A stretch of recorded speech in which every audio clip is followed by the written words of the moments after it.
Hello everyone, तर नम्रता मेहत्री या चॅनलवर तुमचं स्वागत आहे। तर इथे आपण आज पाहणार आहोत पावट्याची भाजी। तर त्यासाठी इथे मी पावटा सोलून घेतलेला आहे, कांदा घेतलेला आहे, कोथिंबीर, बेसन, टोमॅटो, लसूण आणि आमसूल घेतलेले आहे। तर ही माझ्या आजीच्या हातची रेसिपी आहे।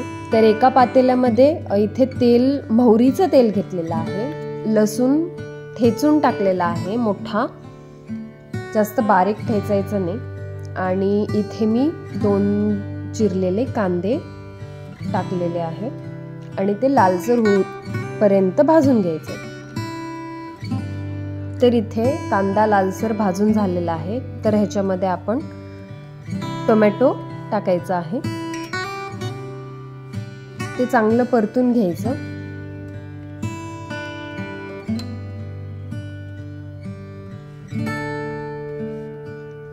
तर माझ्या आजीची हातच्या भाज्या खूप मस्त लागतात। मला ही भाजी आजीच्या हातची आवडते।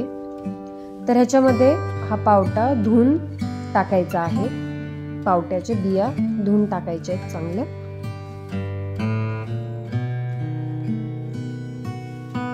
हे चांगलं मिक्स करून घ्यायचं सगळं, आणि ह्याच्यामध्ये आमसूल टाकलेला आहे मी।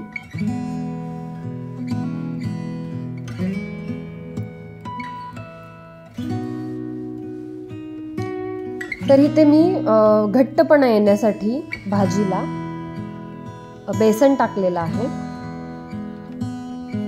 हे सगळं मिश्रण एकत्र करून घ्यायचंय।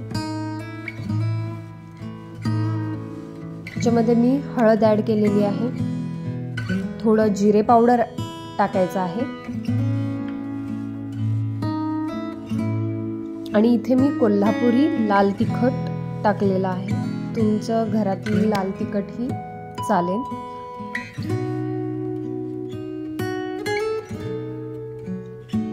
तर हे सगळं मिक्स करून घ्यायचे,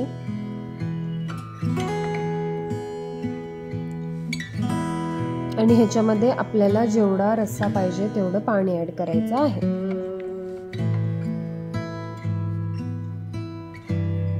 तर हे पावटा लगेच शिजतो, ह्याला जास्त वेळ लागत नाही, आणि ह्याच्यावर आपण भरभरून कोथिंबीर ऍड केलेली आहे, आणि चवीनुसार मीठ टाकायचं आहे।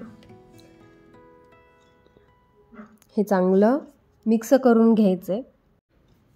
तर हा मीडियम गॅसवरच शिजवायचा आहे। आता ह्याला उकळी फुटत आहे। तर हा पावटा आपला रेडी आहे, पावट्याची भाजी रेडी आहे। जर व्हिडिओ आवडला असल्यास व्हिडिओला लाईक करा, शेअर करा, सबस्क्राईब करा। Thank you and bye bye.